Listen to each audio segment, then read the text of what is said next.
We're going to do something different today. The Shure PSM300 is a pro-level in-ear monitoring system for under $1,000. And it's just barely under $1,000. The Xvive U45 is around $300, and today I'm comparing the Xvive U45 to the Shure PSM300 to see if you can get pro-level performance at a musician's budget. You see, the Shure PSM300 has been my main in-ear rig for nearly a decade. But in the last 10 years, there has been no shortage of budget in-ear monitors. In 2019, Xvive came out with the U4, and after some tweaks, in 2025, they came out with the U45. Now I get it. Most people want the pro setup, but they don't want to spend tons of money on an item that just isn't all that glamorous. They'd rather spend the money on a flashy guitar, or a big amp, or a sweet drum set. But, as we all can agree, what you hear can affect how you play. I have used the crystal clear PSM 1000s. I have used the wonderful PSM 900s, and both of those come in well over $1,000, and there just isn't enough of a difference for me to spend that much more. So let's go ahead and let's get comparing this budget model underdog, the Xvive U45, against this professional standard, the Shure PSM 300. Let's start with a visual comparison. When it comes to it, the Xvive U45 is way smaller than the Shure PSM300s. As for the display, the Shure gives me far more information. Now, both verify connection, volume I have set, the low battery, the channel that it's on. But the Shure is going to also give me the audio signal, the RF quality, the mode that I'm in, whether it be stereo or mixed mode, which essentially is a mono. Now, what has not been brought up yet is the size of the transmitters. Now, this is the Shure PSM300, and this is the Xvive U45.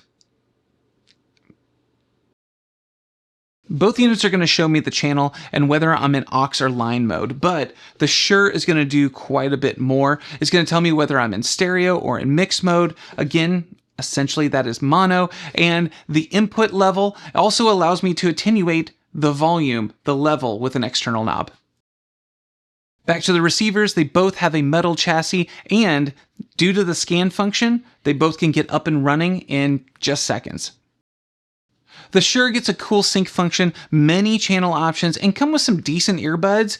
It has the ability to go stereo, and it also has that ability to do mix mode, which is pretty interesting, but essentially there's a loop function, and it allows you to be able to put in another mix as well as your other mix, so maybe like an instrument and your monitors, and then you can change your receiver to kind of receive more of one input than the other.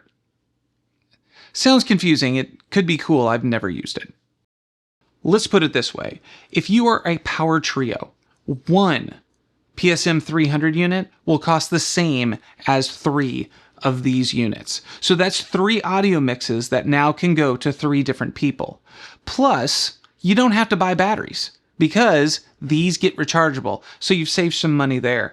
Also, if you have to replace one of these, it is far cheaper than having to replace one of these because you lost it or because your bass player decided to do a stupid stunt that had it fly off into the crowd and get demolished. Let's talk distance. The U45, they say, goes about 100 feet. The Shure PSM300, it goes about 300 feet.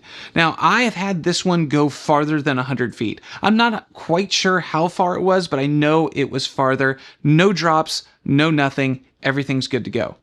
As far as the Shure PSM300, I could be 50 feet away and there might be a drop. 100 feet away might be a drop. It's not often, but it does happen. I don't really go farther than that. The front of house console, if it's ever there, which it's not often, is usually fine. It's usually up on stage with us, over with a monitor engineer or something like that, which means I don't need 300 feet. I don't even know that I need 100 feet. When it comes to battery life, the Xvive U45 is supposed to go about 5 hours. When it comes to the Shure PSM300s, it's also supposed to go about 5 hours if you're using alkaline batteries. Now, they do have a charging unit that you can purchase, ends up going up to 8 hours with it. I did not get that because it costs an extra $400. And at the rate in which I do things and the amount of batteries in which I would be purchasing, it would take me 4 to 5 years to pay that off. Which is the reason why I really do dig that these are rechargeable all on their own, saving so much money and keeping batteries out of the landfill. The Shure PSM300s go from 35 Hz all the way up to 15,000 Hz. I do have the P3RA body pack, which means I get a 2-band EQ, I get a high boost and a low boost, as well as a limiter function. As far as the Xvive U45, it goes from 20 Hz to 20 kHz, which is exactly what the human hearing actually is. Most engineers end up rolling off the extreme lows and the extreme highs anyway, but there is no extra EQ shaping in the Xvive. Also worth noting, the unit's frequency response is only going to give you its potential. It is actually your earbuds that you plug into it that's going to give you what you actually hear. So get some good quality earbuds. Back to the specifications. Both of these units are going to give you 24-bit audio. The signal-to-noise ratio on the PSM300s is going to be about 90 dB, which is actually pretty good. No problem with that. The U45 is 110 dB. And at 110 dB, you're causing hearing damage. So don't turn that pack all the way up. That said, it actually says in the manual that you should only turn it up about 70% of the way. What I noticed was right around that 70%, you would start to get a little bit of noise added into the signal, and the more you turn it up, the louder it gets. So that's probably the reason why. After using both of these units live, what I noticed was this. The PSM300 was a little more articulate, had a little bit more vibrance in its sound, had a little more fidelity, if you will. As far as the Xvive, it was crystal clear. Like, everything was good to go, but it was much flatter in its response, a little bit more compressed, a little less nuance.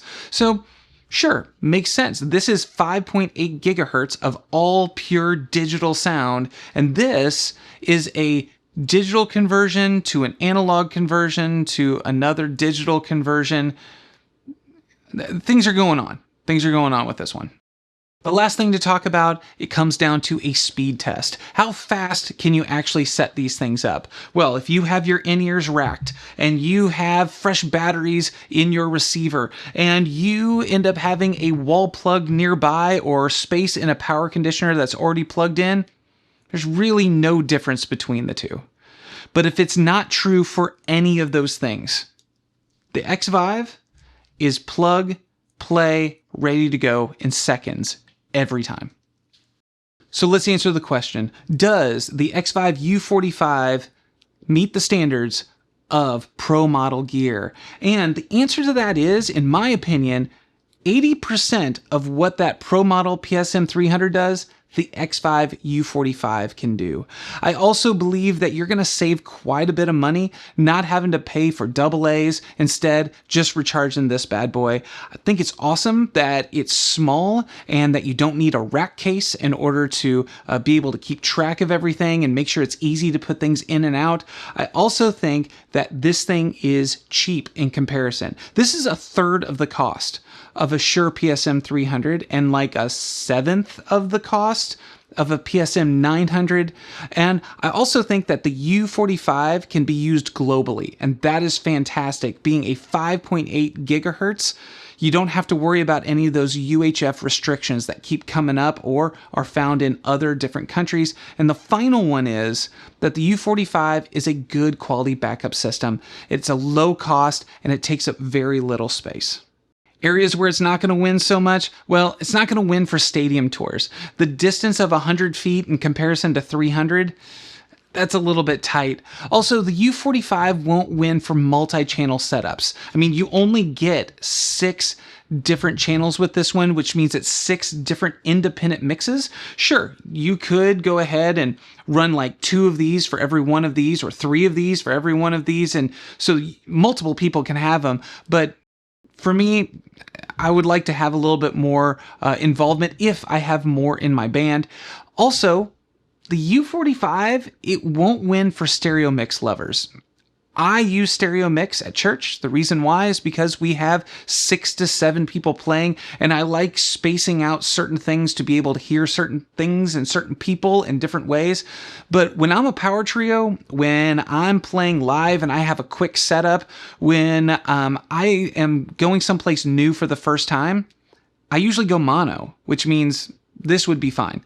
So here's my final thoughts. I think it is clear that the U45 is not cheap junk. Matter of fact, it's a smart tool depending on the gig. Even if you have a wedge-based system, maybe a silent rig that uses a different brand for in-ears, I think it's smart to have 1 to 6 of these because you never know when you need one in a pinch.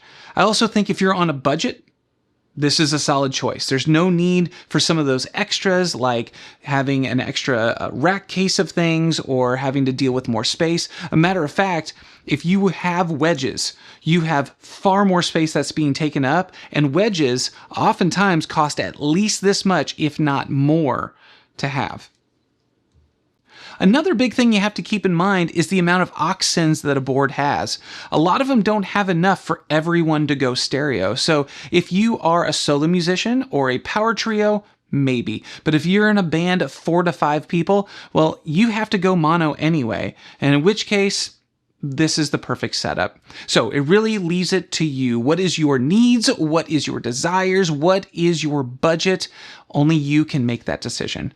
Well, that's all the time we have on the Tweed Couch Guitar Therapy session. If you like what I do, make sure you hit like and subscribe. Also, be sure to check out the affiliate links down below, the podcast, the social media, and remember that you are your greatest asset.